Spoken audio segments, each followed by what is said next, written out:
अस्सलाम वालेकुम ट्रेडर्स। आज की इस वीडियो में हम गोल्ड को टेक्निकली एनालाइज करेंगे और साथ साथ हम ये भी समझने की कोशिश करेंगे कि ऐसा क्या प्रोसीजर अडॉप्ट किया जाए कि हम अपने लॉसेस को कम से कम कर सकें और अपनी विनिंग परसेंटेज को ज़्यादा से ज़्यादा बढ़ा सकें। अगर आपके साथ भी ऐसा होता है कि आप एक perfect support and resistance levels निकालते हैं और जब मार्केट आपके उस लेवल पर आती है आप कोई ना कोई ट्रेड एंट्री लेते हैं, चाहे वो बाय की ले या सेल की ले, डिपेंडिंग ऑन द सिचुएशन। लेकिन इन द एंड क्या होता है कि प्राइस आपका स्टॉप लॉस लेती है और फिर उसी डायरेक्शन में चली जाती है जिस डायरेक्शन में आप भी एंटिसिपेट कर रहे होते हैं। इस तरह की सिचुएशन को आप किस तरह से अवॉइड कर सकते हैं, हम इस वीडियो में इंशाल्लाह पढ़ेंगे, सीखेंगे, देखेंगे और समझने की कोशिश करेंगे।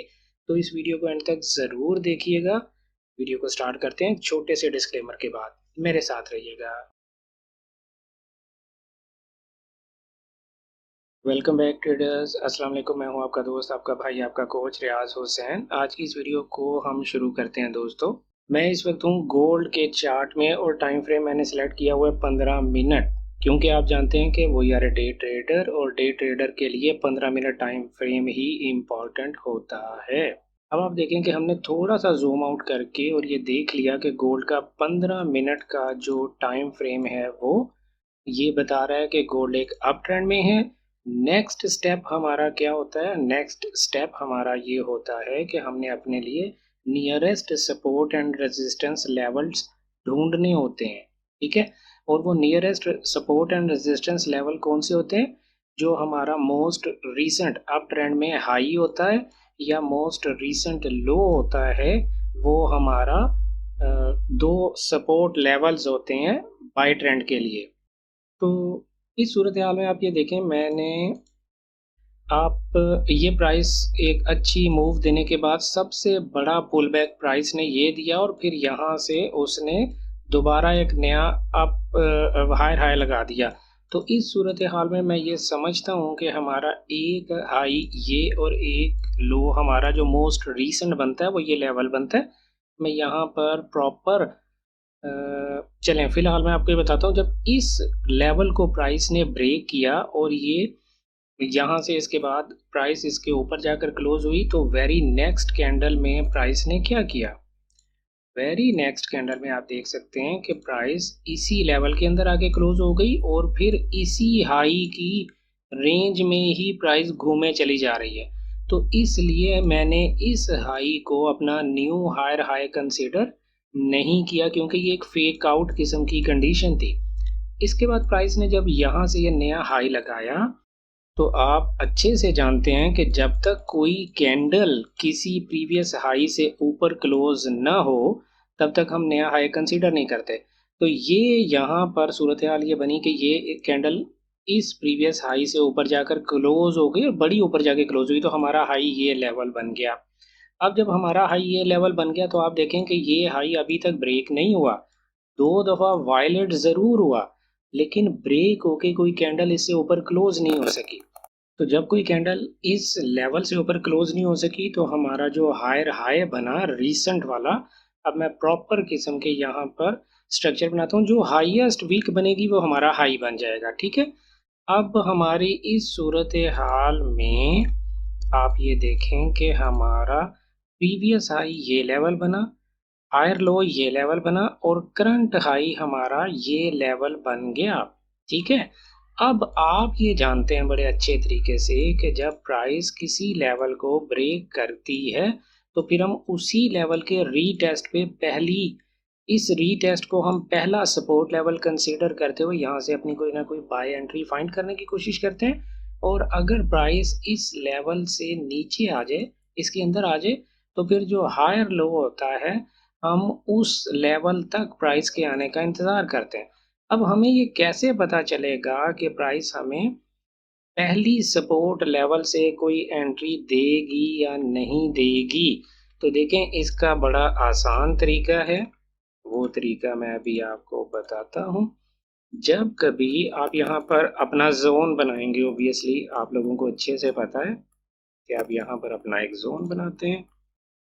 जब आप यहाँ पर अपना एक ज़ोन बना लेते हैं और प्राइस यहाँ से ब्रेक करके जब वापस इसको रीटेस्ट करने आती है और आपके पास पहली इंटीमेशन पता क्या होती है कि प्राइस यहाँ पर आपको कोई ना कोई बाइंग रीज़न दे, और वो आपने बाइंग रीज़न कहाँ ढूंढनी होती है, क्योंकि आपका हायर टाइम फ्रेम जो स्ट्रक्चर टाइम फ्रेम है वो 15 मिनट है, तो आपका जो एंट्री टाइम फ्रेम होगा वो 1 मिनट, 2 मिनट या 3 मिनट टाइम फ्रेम होगा।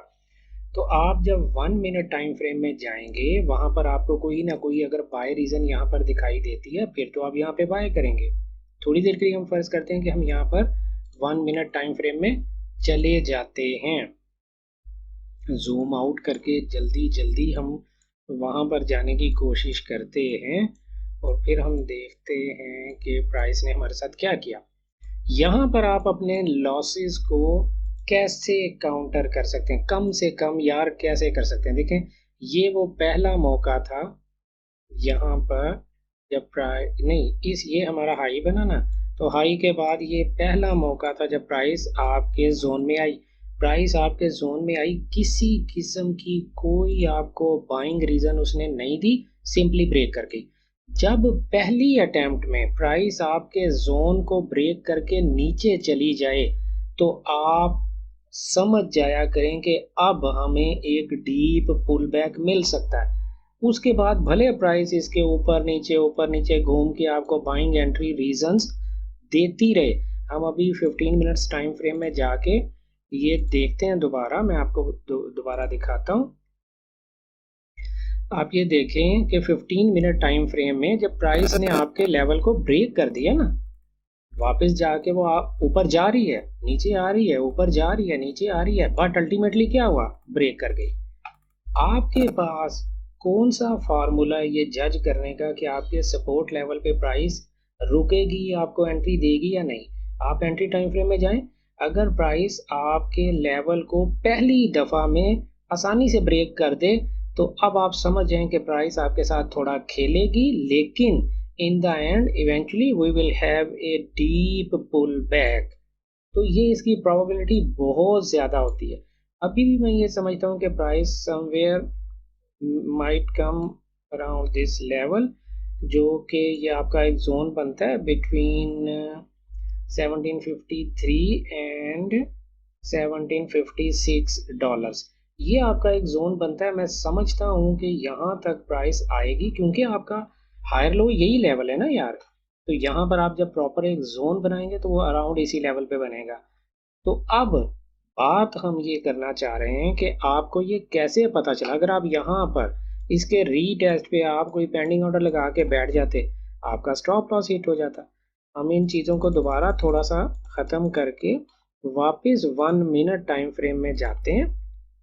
मैं जो आपको समझाना चाह रहा हूँ उसको, ताकि मैं अच्छे से आपको समझा सकूं कि आप अपने लॉसेस कम कैसे करेंगे यार।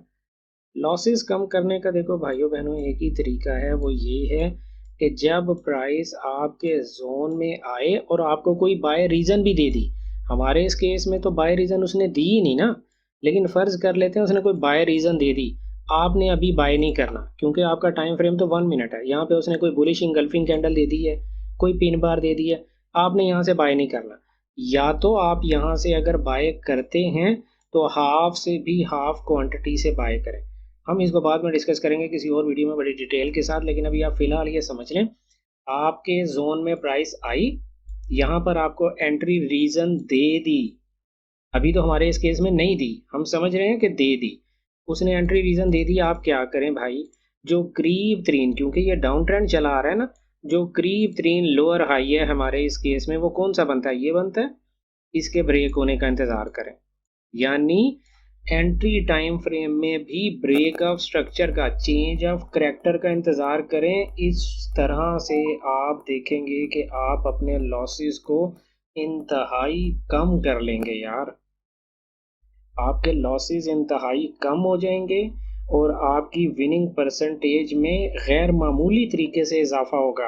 अगर प्राइस ऐसे करके कुछ कर देती और इसके रीटेस्ट पर या यहाँ पर कोई 1 2 3 सिचुएशन बना दे, तो आप फिर इसको और इसको अपना बाइंग लेवल कंसीडर कर लेंगे, अपना सपोर्ट लेवल बना लेंगे, और फिर यहाँ से या तो आप बाय करेंगे या फिर यहाँ से कोई ना कोई बाय रीजन ढूंढ के आप बाय करेंगे। इस जोन में आपको बाय रीजन मिल भी गई तो भी आपने बाय नहीं करना। तो दोस्तों ये एक बड़े काम की चीज़ मैं आपको बता रहा हूँ, काइंडली इसको अच्छे से गौर से समझ लें, देख लें और इसको बार बार प्रैक्टिस करें।